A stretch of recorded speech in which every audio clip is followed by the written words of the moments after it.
Okay, let's dig into this. What if you could get, say, 80% of a really sophisticated, almost genius-level AI project done?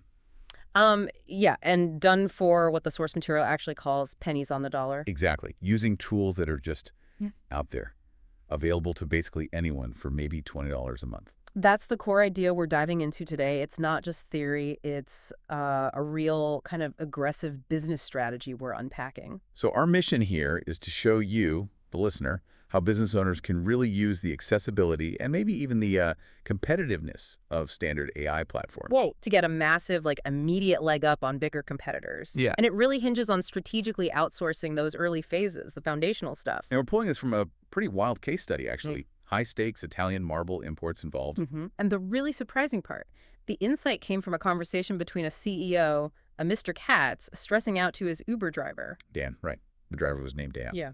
And he just happened to be an expert in comparing AI platforms. Yeah, Dan Katz, no relation to the CEO, interestingly enough. And, the usual thinking is you got to hire the super expensive consultants right from the start. But this flips that completely. Totally.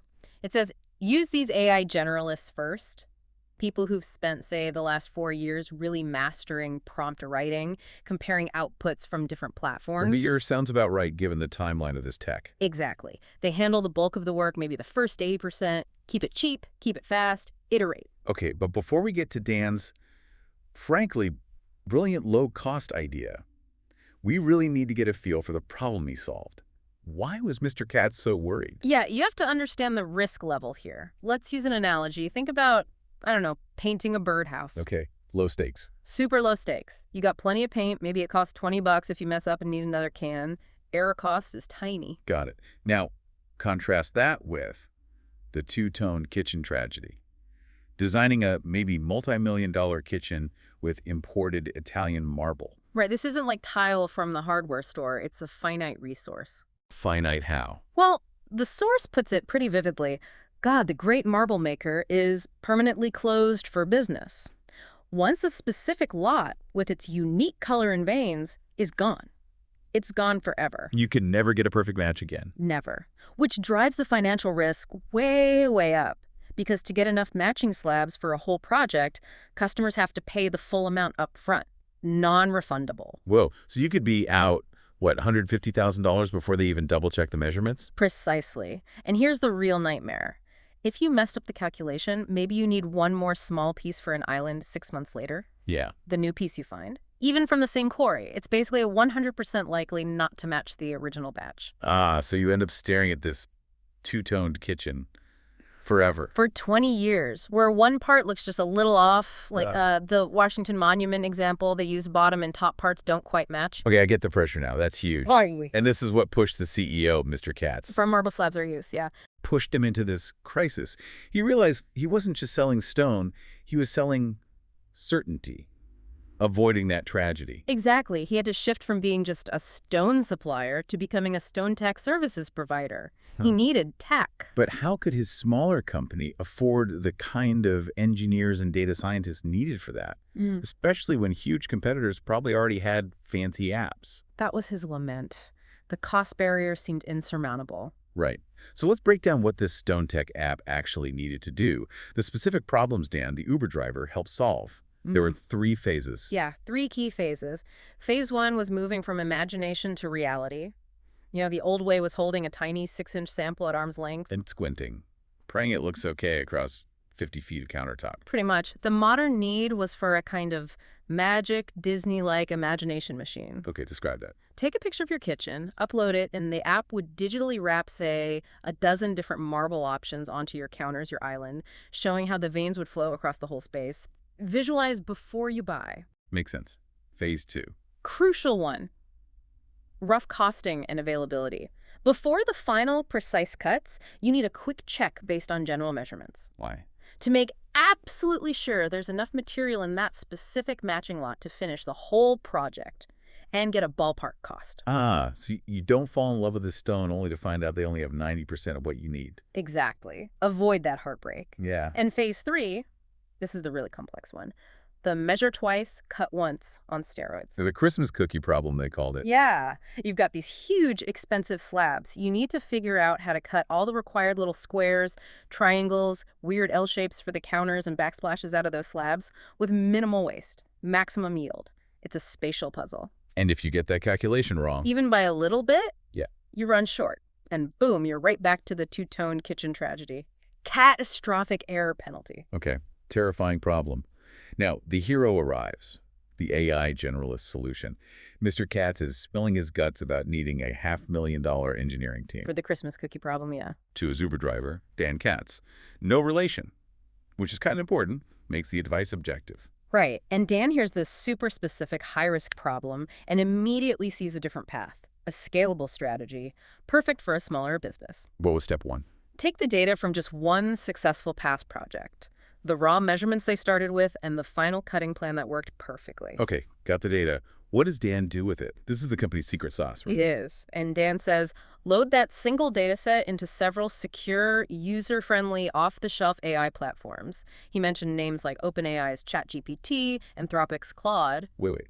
Load proprietary competitive data into commercial AI platforms, even the $20 a month pro versions. That sounds risky. Security, leap of faith. It's a fair question, and a critical one. The source material tackles this. Dan's advice relies on two things. First, security.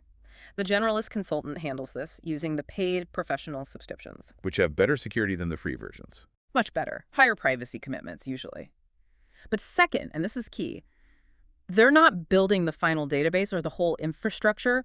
They're just building the logic, the algorithm. Yeah. Okay, explain that. When they say reverse engineering the front-end application, Dan isn't building the final thing the customer uses. Exactly right. The generalist isn't delivering the polished app. They're delivering the core, complex algorithm, the cutting logic for the Christmas cookies.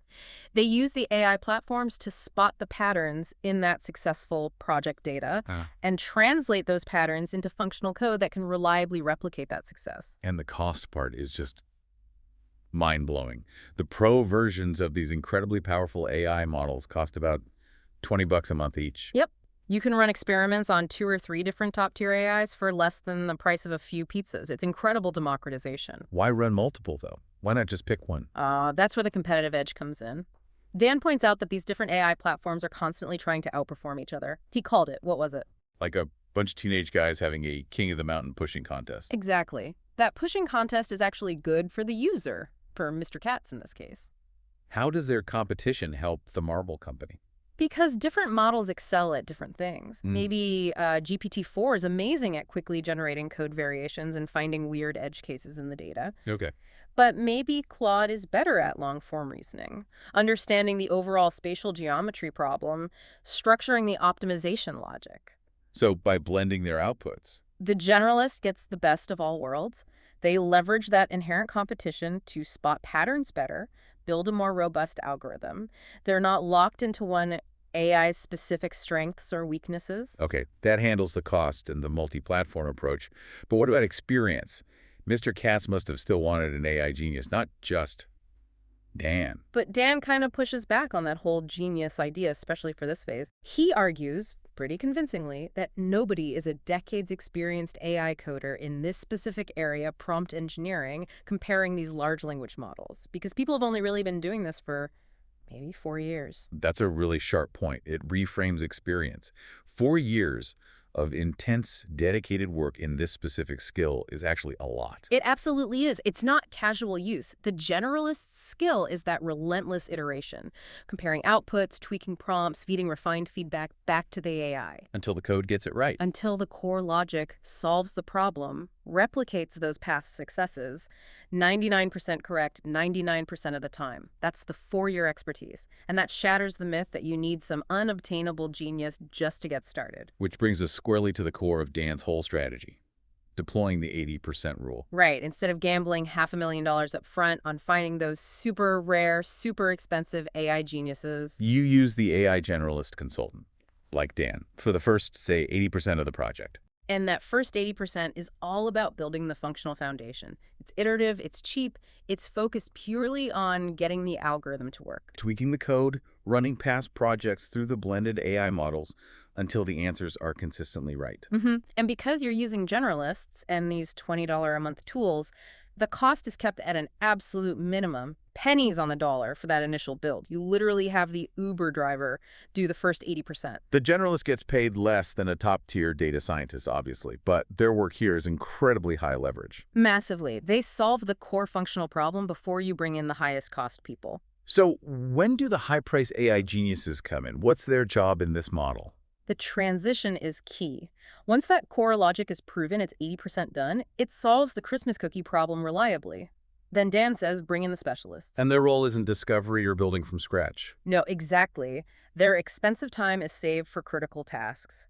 First, they confirm the opportunity. Does this logic actually make or save the company significant money? Is it real? Okay, validation. What else? Second, they validate the 80% investment itself. Is the code stable? Can it scale? Is the foundation solid? Makes sense. And third? Third, they decide who finishes the last 20%. Should they, the geniuses, take it over for the final polish, optimization, integration into the company's secure systems? Or can the generalists handle that final bit, maybe under their supervision? But that final 20% happens at the higher price point. So connecting this to the big picture, it's all about capital efficiency, isn't it? Totally. You keep the initial exploration and foundation building costs super low. Reserve the big bucks, the genius salaries, the bespoke consultants only for the final critical steps. Validation, compliance, optimization, integration, polish. You don't waste the high-cost resource on the part where the generalist using cheap tools is already highly effective. That's the leverage. Minimize the upfront risk, maximize the learning, and only pay top dollar when you absolutely need to for that final assurance and scaling. Yeah, it worked for Mr. Katz. It absolutely did. The source confirms it. Katz followed Dan's plan, got to that 80% mark cheaply, brought in the experts, they validated it, finished it, and together they actually patented the core StoneTech algorithm. Wow. And the payoff? Huge, way beyond just solving the cutting problem. When Katz eventually sold his company, he got a much higher multiple than other stone suppliers. Why? Because he wasn't just selling marble anymore. Exactly. He was selling the StoneTech application, too. He sold the system that maximized efficiency and killed the two-tone kitchen risk for buyers. He sold certainty, powered by this smartly developed tech. The lesson seems really clear and, honestly, immediately usable. The most valuable investment right now might not be some unique proprietary tech from day one. But maybe it's in finding that generalist expertise, someone who knows how to cleverly combine and leverage these multiple, affordable, $20 a month AI tools. To solve your specific high-cost business problems. Which really brings up a question for you, listening right now. What's that specific, expensive problem in your world? The one you're maybe putting off or assuming costs too much to even start exploring. Could you apply this? Could you find your Uber driver, your AI generalist, leverage these accessible platforms, and get that first 80% done for pennies on the dollar? That focus on solving the right problem cheaply and effectively at the start, that feels like the real competitive edge today. Don't pay the genius to start the project. Pay the genius to finish the project.